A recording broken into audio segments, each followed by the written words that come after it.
In case you've missed this week UEFA Champions League madness, we've witnessed shocking defeats, late winners, red cards, and world-class performances. Welcome back to 90th Minute Madness, where we break down all the Champions League chaos from Tuesday and Wednesday. Thank you for tuning in.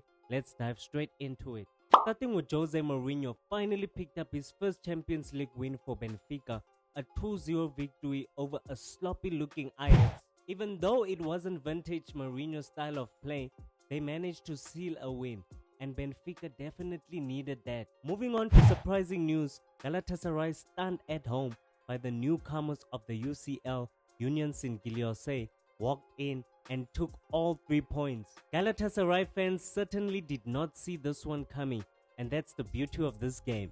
Score ended 1-0 for the newcomers. Now heading to Germany, 2 goals and an assist by Girasay, absolutely rinsing the Yellow Submarines Villarreal 4-0. I'm telling you, when it comes to the UCL, this guy is playing like he's trying to unlock a Ballon d'Or side quest. Moving to Atletico Madrid last minute drama, a team that never gives up until the 90th, Atletico vs Inter was filled with pure adrenaline. Julian Alvarez opened the scoring, but then Inter responded, and then at the 93rd minute, Jose Jimenez scored the late winner. Classic Atletico taking all 3 points with the last kick of the match. On to Marseille and the underrated striker in the last decade, Aubameyang. Still him. Yes, he is him. Marseille came back from behind to beat Newcastle 2-1, and the 36-year-old Pierre-Emerick Aubameyang stood up for his team and dropping a brace at his age like it's nothing. This man is aging like premium wine.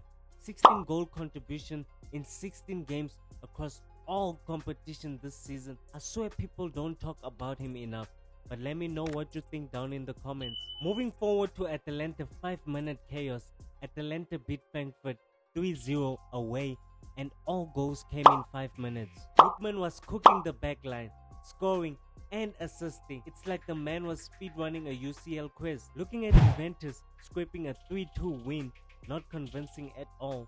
But who else than the heavily criticized Jonathan David, who's been catching heat lately, stepped up with the late winner, saving the team from defeat. Sometimes all you need is that one clutch moment to flip the whole season narrative.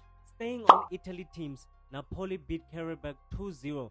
And Scott McTominay scored again. I don't know what's in the water in Naples, but this guy is turning out to be some kind of scoring machine out there. From defensive mid to a certified threat. And moving on to Pep Guardiola, thought resting his big stars was a good idea. Manchester City lost 2-0 at home to a recovering Bayer Leverkusen. I doubt anyone saw that one in the script, but Pep rotated heavily, rested key players, bold move that backfired. Don't sleep on Leverkusen, for they will punish you. Simple. On to Liverpool, aka Loserpool. PSV came to Anfield and smacked Liverpool 4-1. A disgraceful performance at home. Virgil van Dijk, the so-called best CB in the Premier League, looked like he accidentally joined the netball team. Nothing made sense with their backline. They're struggling creatively in the middle and not really convincing from their big money signings up front, with them lacking goals. To be honest, they're not immune to the system. Seems like they're just lacking the liver, and now they're swimming in a pool of L's. See what I did there?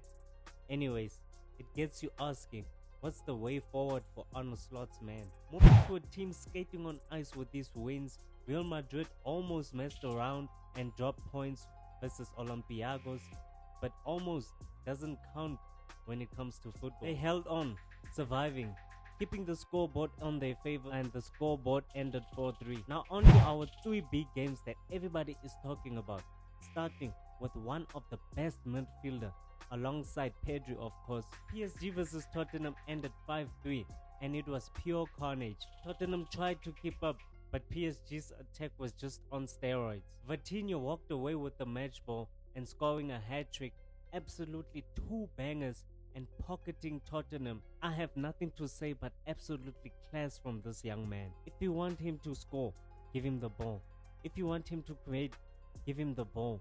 If you want someone to control the tempo of the game, just give him the ball. He is your guy. He is him. Now let's talk about the giants of this season. Arsenal pulled off a statement 3-1 win over Bayern at the Emeralds. Timber headed them into the lead early. Then it was Madueke, fresh off the bench with his first UCL goal for the club, and Martinelli sealed it after Neuer rushed out of his box, misjudging a play, ending Bayern's unbeaten run this season, and Arsenal remains perfect in the group. Declan Rice was named man of the match, and he was solid in midfield under pressure. As for Neuer, that mistake was brutal. You gotta wonder, at 39, with errors stacking up this much, is this maybe the final chapter for the legend? But I'll leave that for you to decide in the comments. Now finally, for the game everybody is talking about, Chelsea versus Barcelona. Oh my god. Alright, let me go straight into it. Chelsea destroyed Barcelona. Oh my god. 3-0. Absolutely destroyed Barcelona. And let's be honest, the moment Ronald Araujo got his second yellow card and sent off, Barca was cooked.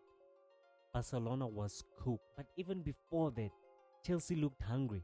They played to make a statement. And Estevao, only 18 mind you, delivered a filthy solo goal. Overall, an outstanding performance from this young man. The young man literally outshined Lamine Yamal. Same age group, but Estevao is just 3 months older. But on that night, Estevao looked like he was from a different planet.